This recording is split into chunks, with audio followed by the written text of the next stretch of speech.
seluasnya silakan dipimpin untuk berdoa agar pelajaran kita hari ini berkah dan bermanfaat. Baiklah teman-teman, marilah kita berdoa. Berdoa mulai. Berdoa selesai. Sebelum kita memasuki pelajaran, Ibu akan absen terlebih dahulu. Siapa hari ini yang tidak masuk? Hadir semua, Bu. Di sini siapa yang memiliki hewan peliharaan? Saya, Bu. Apa lain? Kucing. Yang lain? Ayam, Bu. Kira-kira ayam sama kucing itu termasuk keperkembangbiakan apa ya? Nggak tahu. Melahirkan, Ibu. Jadi, kita hari ini akan belajar tentang perkembangbiakan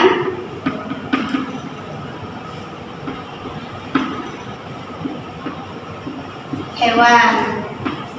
Apa sih fungsi dari perkembangbiakan itu? Supaya tambah banyak, Ibu. Biar anaknya banyak, Bu. Ya, jadi perkembangbiakan ini berfungsi agar tidak terjadinya kepunahan. Perkembangbiakan ini dibagi menjadi dua, anak-anak. Yang pertama itu perkembangbiakan secara generatif. Yang kedua itu perkembangbiakan secara vegetatif. Perkembangbiakan secara generatif itu apa? Tidak tahu. Jadi, perkembangbiakan secara generatif itu perkembangbiakan yang melalui perkawinan.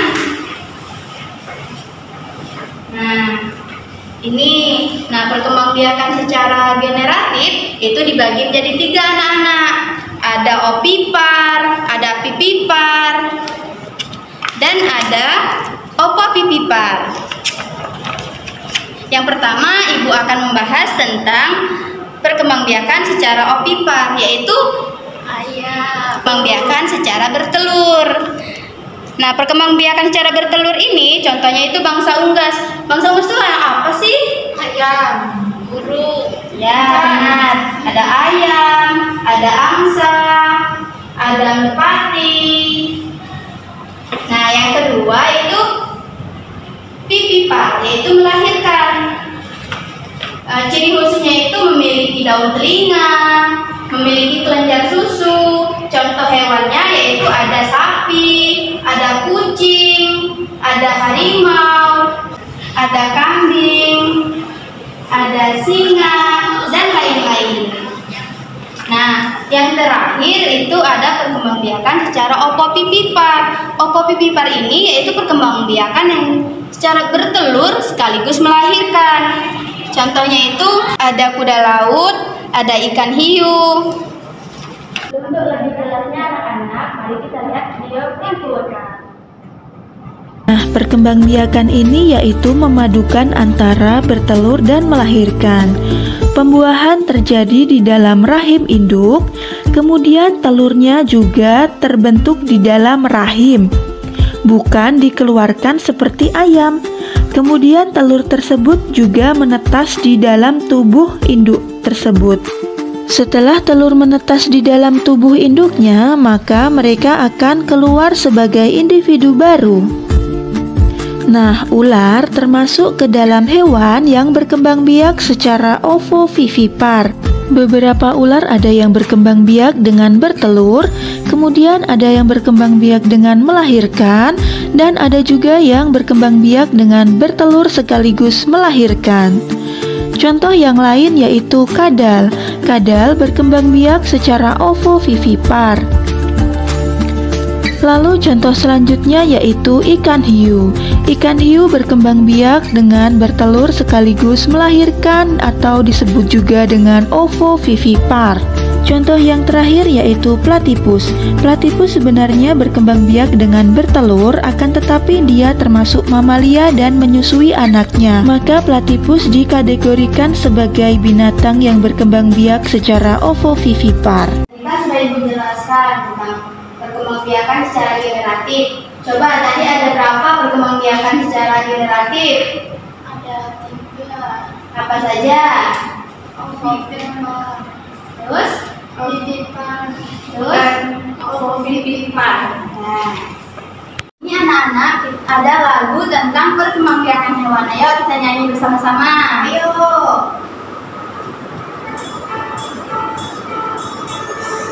Ada berbagai macam cara perkembang hewan dengan cara bertelur di sebuah kehidupan. Tak menyusui anaknya, tak punya daun telinga. Burung, ikan, reptil itu contohnya. Dan cara kedua perkembangbiakan hewan yaitu melahirkan di sebuah kehidupan. Menyusui anaknya, punya daun telinga. Sapi, kucing, kambing, lumba-lumba.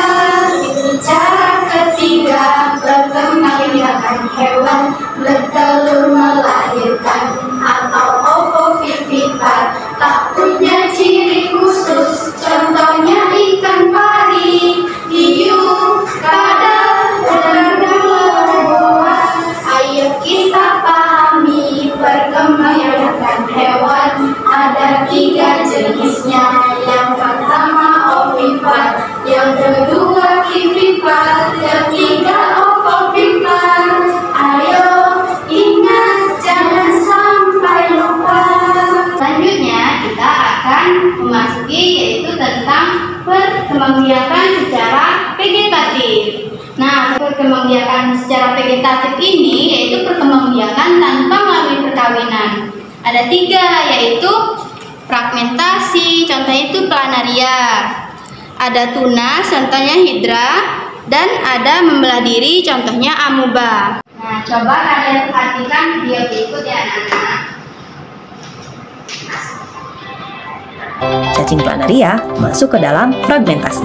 Fragmentasi adalah perkembangbiakan hewan dengan cara melakukan pembelahan pada bagian tubuhnya. Misalnya, kalau kita memotong cacing menjadi 2 bagian, maka dari sana akan muncul cacing baru. Mereka akan mengalami yang namanya proses regenerasi atau penggantian bagian tubuh yang hilang. Seekor cacing planaria bisa dipotong sampai 279 bagian dan masing-masing menjadi cacing planaria baru. Kok bisa? Hal tersebut bisa terjadi karena cacing planaria mempunyai stem cell yang mempercepat proses regenerasi. Stem sel dewasa yang disebut neoblast membuat planaria dapat beregenerasi. Sel-sel ini dapat membantu setiap jenis sel yang dibutuhkan untuk membentuk tubuh cacing. Satu lagi keunikan dari cacing ini adalah mampu menyembuhkan luka dengan waktu yang cepat. Diperkirakan hanya membutuhkan waktu 30 menit. Meskipun cacing ini memiliki beberapa keunggulan, cacing ini sayangnya tidak mampu hidup di sembarangan tempat. Ia hanya tinggal di tempat yang cukup kandungan mineral dan nutrisi. Kan tadi sudah dijelaskan dan ada videonya juga.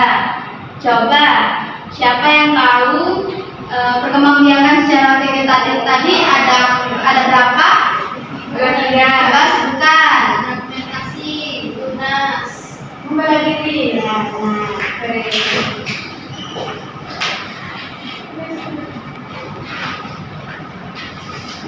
selanjutnya, Ibu akan memberikan tugas.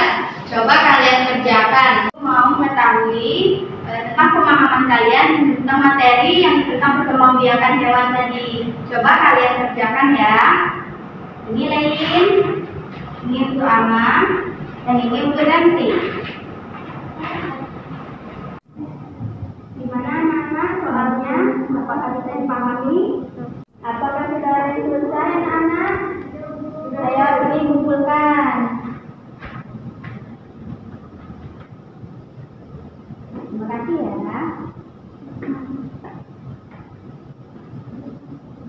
Baiklah anak-anak, untuk materi ini cukup sampai di sini dulu ya. Ibu akhiri, wabillahi taufiq wal hidayah. Wassalamualaikum warahmatullahi wabarakatuh.